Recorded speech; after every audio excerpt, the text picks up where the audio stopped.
Wilson, 20 of 31, 247 yards and 2 touchdowns. That stat line really, frankly, belies how he played. He was not. If you take off the final drive where he led the touchdown drive on the Freddie Swain 32-yard touchdown with no one covering him, then he looked a lot more like Geno Smith than he did Russell Wilson. It was a little surprising they didn't go to Geno Smith, to be perfectly honest. I mean, it's a half dozen of one.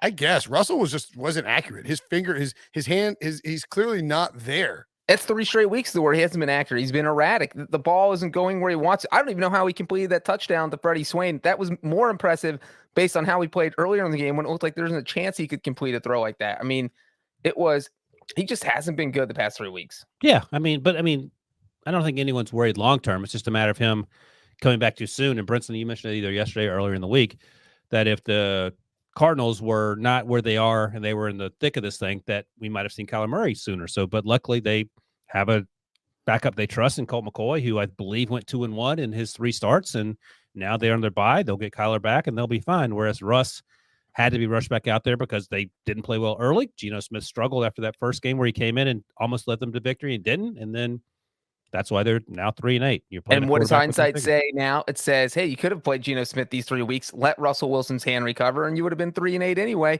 Maybe Geno actually wins one of these past 3 games. I just think Russell rushed back, and now their season's down the toilet. So here's the thing: even if let's say your theory plays out there, Breech, and Geno plays, and they win the game, and now they're 4-7. Does it matter?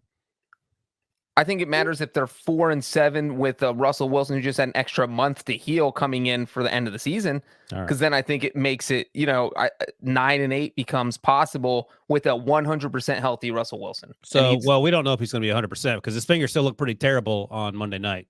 Jen Silvis in the chat asked, do they shut Russ down now that the season's over? We can say what you want to say. They can win out and go 9-8, but let's be real. Season is probably over. I mean, they could win out. Yes, they could win out.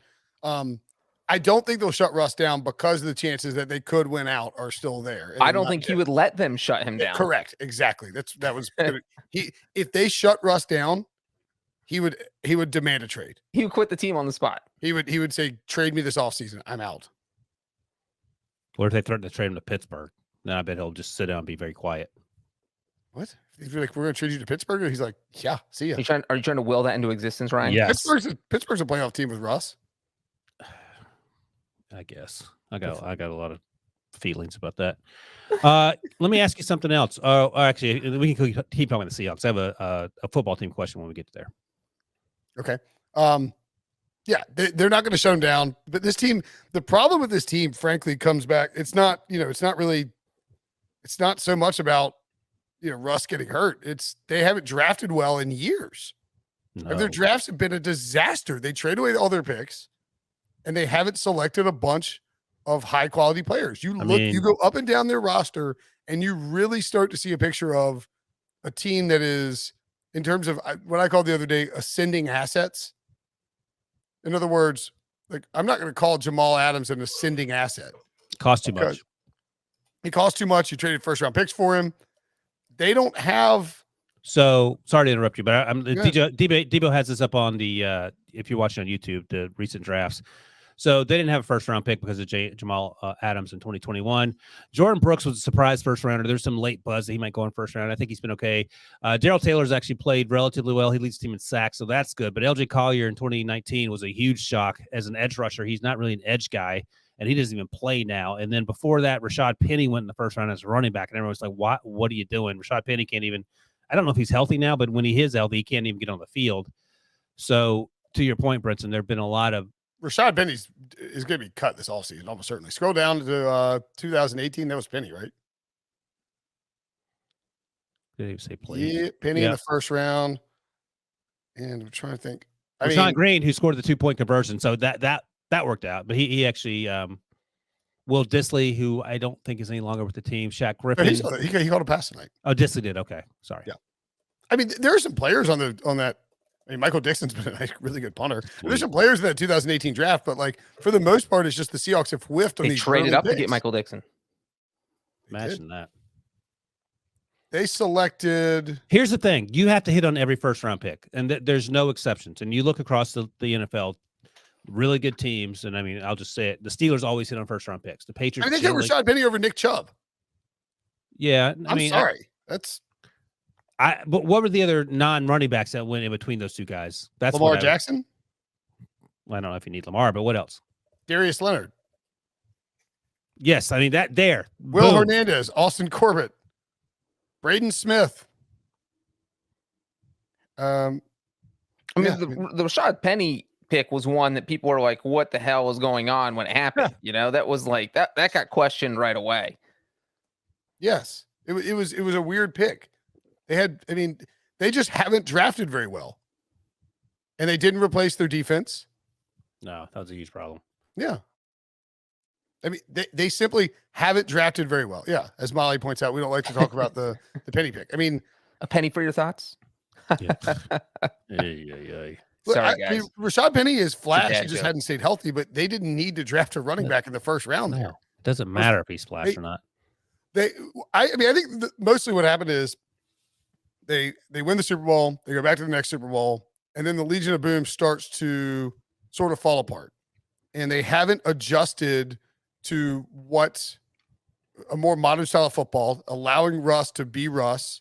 One of the issues, sorry to interrupt, is that when these quarterbacks come off their rookie deals. Sorry for interrupting. Just interrupt. When these quarterbacks come off their rookie deals, then you have to start reallocating money much in a much smarter way. And we've seen that happen around the league. It's not just their fault. But Russ was on that rookie deal when I joked earlier in the pre-show about throwing an interception in the end zone. And then you got to start paying them, and you can't pay other guys. And I think that's why the defense fell apart. And that's, that in addition to not making great early round picks has them in their current situation. Yeah, I mean, they didn't reboot their defense. And so you can't be this team that operates like you're the Legion of Boom with Rush and Marshawn Lynch when you don't really have a run game, you don't have a great offensive line, and you also don't have a defense. It's just a problem. Other than that, though, you got to have something, yeah. I mean, they just have Russ. And now Russ is very clearly off his game because, as we've talked about on this podcast and told people, and if you should have been fading the Seahawks the last 3 weeks, Russ, you can tell the ball is not coming off of his hands. He doesn't have the accuracy. He doesn't have the ball placement that he's had his entire career. This is a major injury. Brady Quinn detailed it several weeks in a row on this pod, and it's clearly affecting him. He's not healthy, and we don't know. Now, it's probably going to, at some point, click, but it's probably going to be too late in the season for it to matter. It's already too late in the season. Yeah, Correct. It's way too late. Seahawks rushed for 34 yards. That was their third lowest total in Russell Wilson's career, which started in 2012. But the offense is a problem, but the defense is a bigger problem because of how they want to play football. You can't. Yeah, but if the offense is clicking, then the defense can be a problem. But the offense is not doing anything because I contend that every defense is bad this year. Like there's no defense that you're like, all right, they're going to shut down whoever you're playing if they're playing a good team. Yeah, there's just generally not elite defenses anymore. Yeah, who's the best Pats, defense? maybe. Right. I mean, and they're not shutting you down. They're bend but don't break. Classic Pats defense. Yeah, Russ is like in his own head right now with how he's throwing the football. I mean, he wasn't running, like he wasn't doing instinctual stuff that he normally does. He had 2 carries for 16 yards, and that was one of those. And then one of them, he's like diving across for a first down onto his busted hand. And by the way, he got desperate because that was their first down in the second half after they went 3 and out 5 straight times. Yeah. And that 216 that led the team in rushing.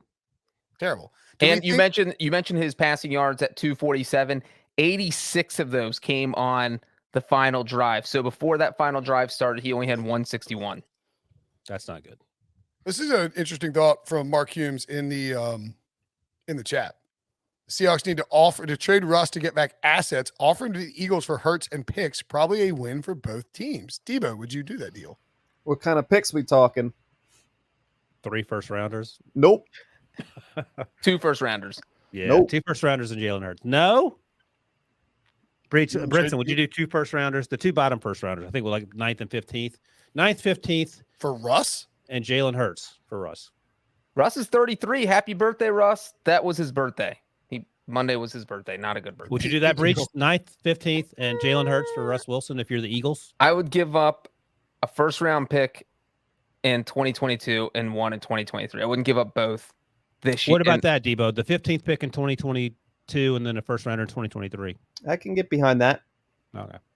Because at least you can think, hey, we'll be good in 2022. Hopefully that 2023 pick will be way in the back because we'll make the playoffs, and then you don't feel as bad giving it up. Actually, I've been thinking about this a lot because every week I do these mock drafts. If you draft a quarterback and you're a terrible football team, every other pick after that and every pick in free agency should be the offensive line. We sort of talked about that last thing. You have to have an offensive line. So the Eagles' offensive line actually isn't terrible, but if they felt like it needed to be improved, I would trade for Russ and use the 2 other first rounders and first round picks. I mean, an offensive lineman. Wherever you go, you need to have offensive linemen because without it, it doesn't matter who your quarterback is. I think the bigger question is what is going to happen with Pete Carroll, because if Russell Wilson's leaving, again, he's 70 years old, and Notre Dame. You know, he's not. You don't want to rebuild at 70. Well, I think that this offseason, so Pete Carroll went out and John Schneider got Shane Waldron as the new OC. Yeah, but Pete Carroll basically is not, unless Shane Waldron is his doing. Right. I mean, maybe it's, maybe everything he said. They're still not going for it on fourth down. They're still conservative. You're losing on those plays. Those plays are costing you field position, possessions, and ultimately games. So I don't know.